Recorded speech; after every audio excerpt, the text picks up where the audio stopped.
meaning that certain cultures emphasize certain things, and as we build this global value system, we must be cognizant of the different meanings. So this again is coming from the Ubuntu notion, where the collective, the extended family is more important than the individual.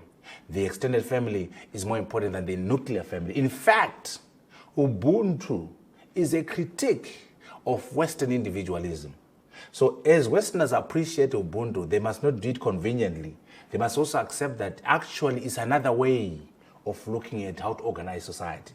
Whereas in Europe and North America, the emphasis is on individual freedom. In Africa, it is the community. It takes a village to bring up a child. That's an African notion. In terms of religion, for example, Judaism, Christianity, Islam, Buddha, Hindu, that's not enough. They're African religions, which are 2,000 years old. So as we proffer views on spirituality, as we proffer views on values, let us acknowledge our diversity around values, our diversity around religions. And by the way, we are not saying there's a superior religion and an inferior religion. We're not saying there's a superior culture and an inferior culture. There are different cultures, and that difference must be understood as a strength, leveraging our diversity. Diversity as a source of creativity, diversity as a source of strength. That's what we want to do, because sometimes the tendency is that most of the thinking, most of the analysis is done by Eurocentric people, European-driven, American-driven, at the expense of China, at the expense of India, at the expense of Africa. No. Beginning the Enlightenment, of course. I think we're at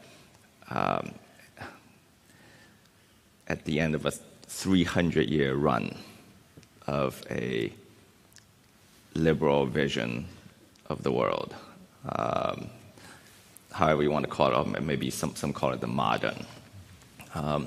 And I think that vision is in some trouble, not predicting its demise, not yet, but it's in some trouble now because in the last 30 years, to this day, since the end of the Cold War, that liberals around the world have pursued a rather extreme ideological version of modern liberalism, which precludes and excludes other possibilities, both intellectually and economically, to the point where I think the leader of the liberal world, the United States, of course, had committed what Paul Kennedy defined as imperial overreach, both externally and internally.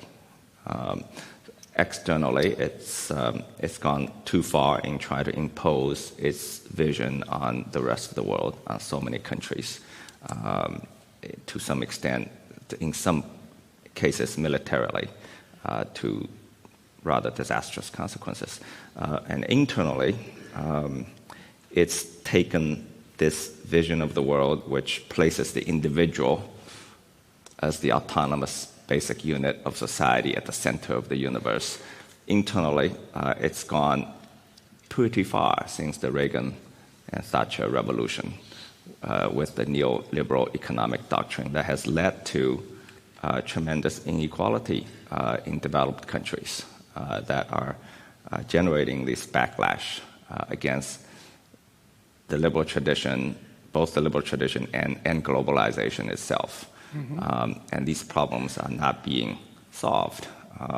So I think that's partially how I see it from the outside, from a non-liberal society, the trouble with the liberal.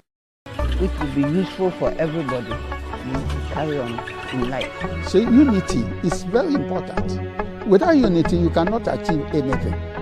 All through history, great things have been achieved because the people who achieved them came together with a common purpose, and they achieved that purpose.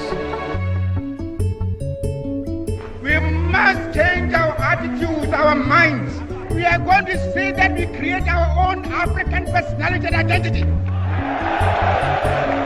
is the only way in which we can show the world that we are ready for all. The idea of a united African government has not been achieved yet. It's the youth. They should stand up and make use of the foundation the old people have done to build something better for the future. The only way Africa can become itself is through unity, nothing else.